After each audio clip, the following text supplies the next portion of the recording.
السلام عليكم. هعمل دلوقتي بسكوت النشادر. ده كيلو دقيق، طبعا خاص للبسكوت والكحك او فاخر، يعني المهم يكون يعني دقيق كويس. حطيت عليه ذرة ملح، وهنا معلقة ممسوحة صغيرة بيكنج باودر، وهنا هو ده كيس، يا اما بتحطي نص كوباية نشا او اللي هو الكاستر او اللي هو النوع ده او النوع السايب زي ما تحبي. كل دول نخلطهم مع بعض. هنحط هنا في العجان. هنا انا حطيت كوباية سمنة، وهحط كمان عليهم نص كوباية، وهكملهم بربع كوباية زيت. يعني المقدار الدهني ده عبارة عن كوباية ونص سمنة أو زبدة، وتحطي عليهم ربع كوباية زيت. هضربهم دول كده لغاية ما يبقوا كريمي. هنزل عليهم كوباية ونص سكر يتضربوا مع بعض. هنزل عليهم 4 بيضات، بيضة بيضة. وبعد ما تعجنوا خالص هننزل هنا في نص كوباية لبن دافي، عليهم معلقة ممسوحة نشاتر. انت هنا ممكن تحطي روح برتقان او بشر برتقان على المقدار ده كله، وانا بشتغل حواليكي.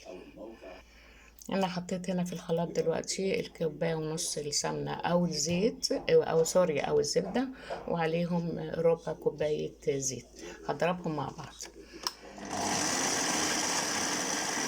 طبعا انت ممكن تعمليهم بايديكي او تحطيهم في الخلاط، فيعني اي حاجه ما تقفيش عند حاجه.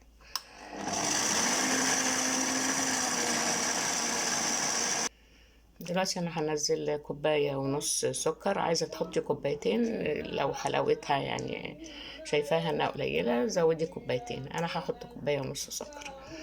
ادي الكوبايه الاولانيه،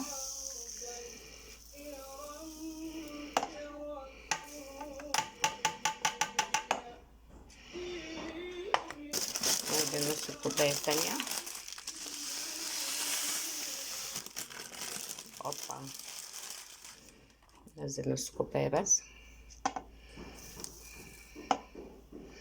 وشغل العجين.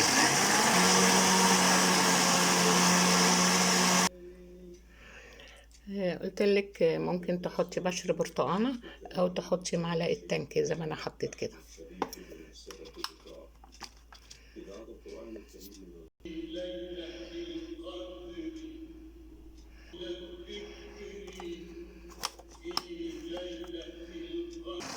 دلوقتي انا حطيت معلقه التانك وهزود السرعه.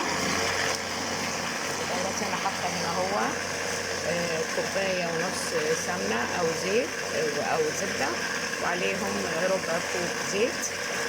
بعدين خفقتهم، بس ما خفقتهمش مع البيض. دلوقتي هنزله البيض 4 بيضات، بيضه بيضه، ومعاهم كوبايه ونص سكر او كوبايتين الا ربع او كوبايتين حسب الحلو اللي انت عايزاه. وهنزل البيض بيضه بيضه بس بعد ما يعني يتخفق شويه ويبقى زي الكريمه.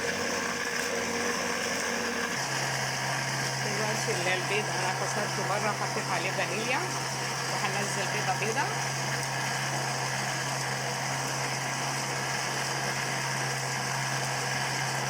اختفي البيضه الاولانيه، انزل البيضه الثانيه،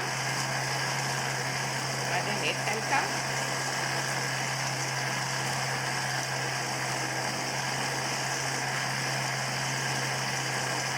بعدين الرابعه،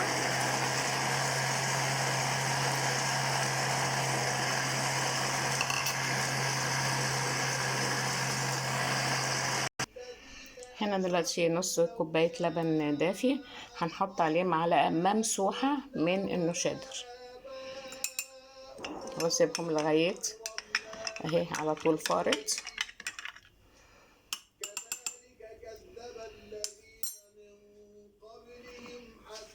اهي فارت.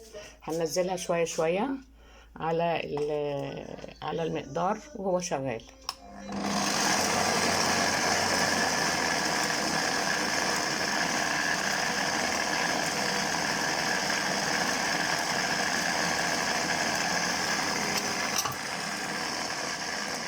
المقدار ده كله وننزله على الدقيق اللي عليه ذرة صغننة من الملح، وعليه كيس زي الجبنة يوازي نص كوباية دقيق نشا أو كاستر،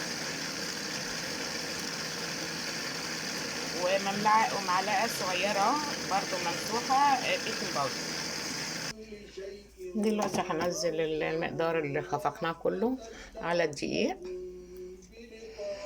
وابتدي مش هعجن، انا هقلب بالسباتشول او بالمعلقه، او شوفي هتقلبي بايه من تحت لفوق.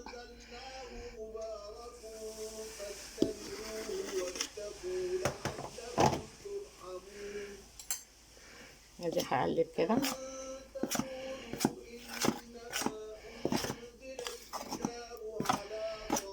لغايه ما نكون عجينه. دي هنعملها في المكنه هركبها واحط فيها الوشوش، ونكون ولعه الفرن وانزلهم اطلعهم في الفرن على طول.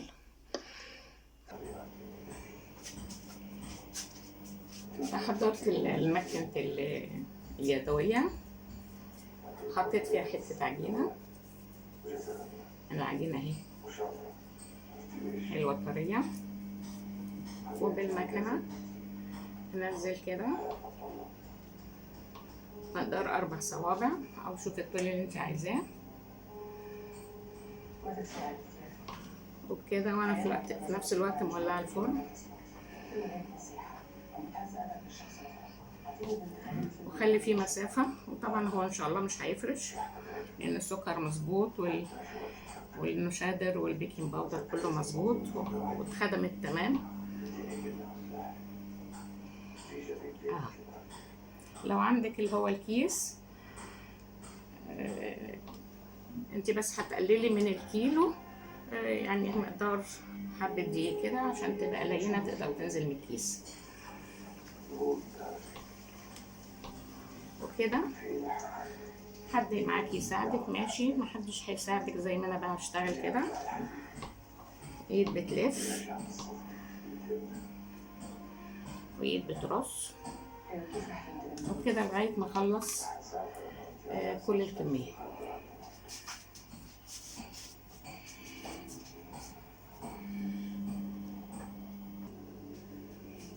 ده شكل تاني.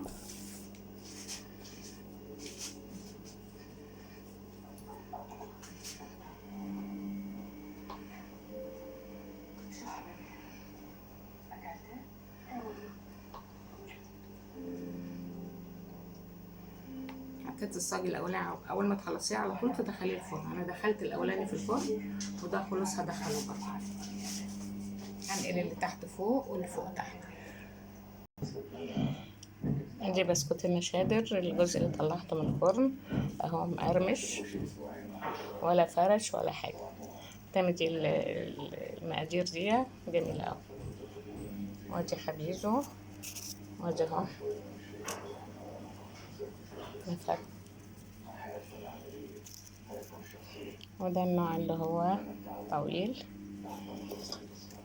ودي الاشكال اللي موجوده في المكنه. كده يبقى خلصنا بسكوت النشادر. رعاية الله، مع السلامه.